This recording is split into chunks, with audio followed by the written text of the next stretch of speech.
Hi, welcome back to Movie Review Mom. And if this is your very first time discovering my channel, I hope you like what you see and that you stay. Be sure and ring that little bell and it'll notify you every time I upload a new movie review, which is almost every single day because there are so many movies coming out and I just want to talk about all of them. My goal is to give you the scoop on movies in terms of the filmmaking quality and content so you can make the best choice for you and your family as to whether or not you want to spend your time and money or both watching a specific movie. So today, the movie I'm reviewing is this movie releases on Netflix on January 29th. And a big thank you to Netflix for sending me the screener so that I could preview it ahead of time. Yay, I love virtual screeners. So the movie is rated PG-13. It's an hour and 52 minutes. And the movie review mom grade I'm giving it is a B. And I'll explain why. I'll give you an overview in a nutshell. I'll point out things I liked and didn't like, as well as offer tips for parents, especially because it's rated PG-13 and kids might be interested. I'll point out some other films that I think you might also like for various reasons, and even some themes that are worth talking about if you want to continue the conversation, either with me here in the comments down below or with whomever you watch the movie. All right, so in a nutshell, based on a true story, this drama tells the historical account of the 1939 excavation of Sutton Hoo near Woodbridge, Suffolk, England. They actually found two medieval cemeteries on the site that date from the 6th to the 7th centuries on a homeowner's private property. They found an undisturbed ship buried with a bunch of Anglo-saxon artifacts. This had to have been an extremely exciting event. However, this ain't no Indiana Jones and the Raiders of the Lost Ark. The film is very subdued and very matter of fact and straightforward in its telling. The film is directed by Simon Stone and based on the novel called The Dig by John Preston. It fills in some reimagined holes in the historic excavation. And just like this ship, that remained hidden for centuries, the insightful film is kind of a character study of the people who feel often overlooked in their lives by others. It's a slow, steady exploration of people and things who disappear in time. Now, some quick tips for parents. It really is family friendly in the sense that there's not a lot of profanity, blood, guts, gore, violence, or anything like that. But kids honestly will be bored and kind of wish for some action. They'll complain that nothing really happens. And so will some adults as they watch this movie. So I'm just giving you the heads up. You do see a naked woman in a bathtub, but the camera angles protect her modesty, so you don't see anything. Someone gets in a perilous situation, even a life and death situation, but other than that, it's people digging. The themes that are illustrated in the movie are greed and power, love, history, determination, being heard and appreciated and seen by others, and respect for things and people. Now, there were plenty of things that I really did like about the movie. First of all, the movie features some of my favorite actors, including Ralph Fiennes, Carey Mulligan, and Lily James. And speaking of Ralph Fiennes, he actually helped to establish a real archaeological field school in England with his brother called the Polton Project.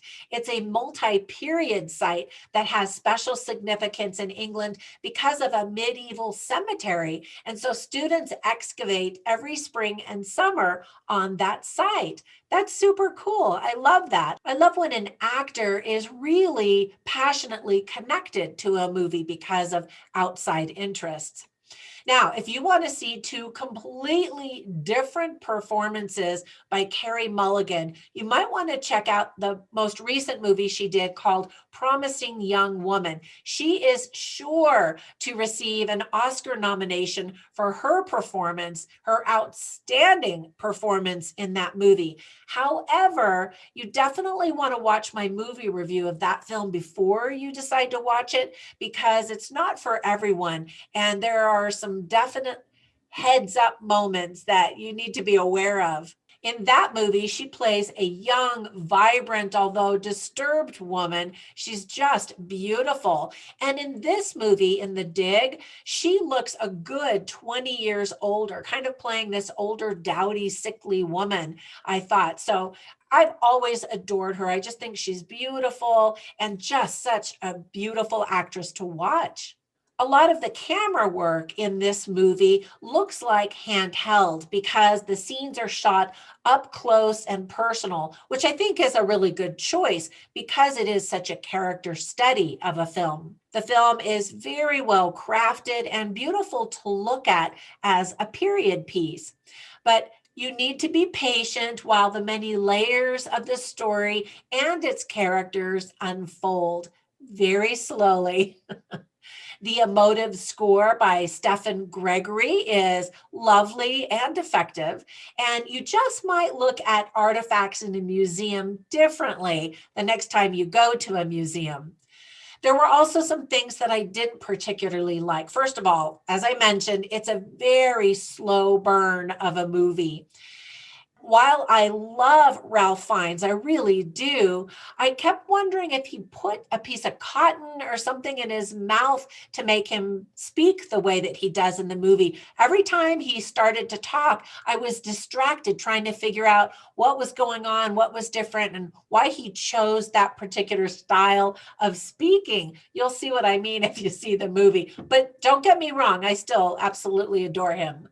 I was really excited to see Lily James. I really like her. And so I was disappointed that she doesn't even show up in the movie until almost a full hour into it.